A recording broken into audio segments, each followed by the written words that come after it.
How to copy Instagram comments on iPhone. Hello everyone, I am Bishaka and welcome to our channel. Now let's get right into the tutorial.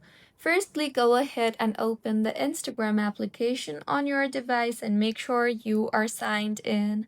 Now, go ahead and open the post from where you want to copy the comments and further open the comments. Here, if you tap hold on any of the comment, you will see various options, but you will not see the option for copying anywhere.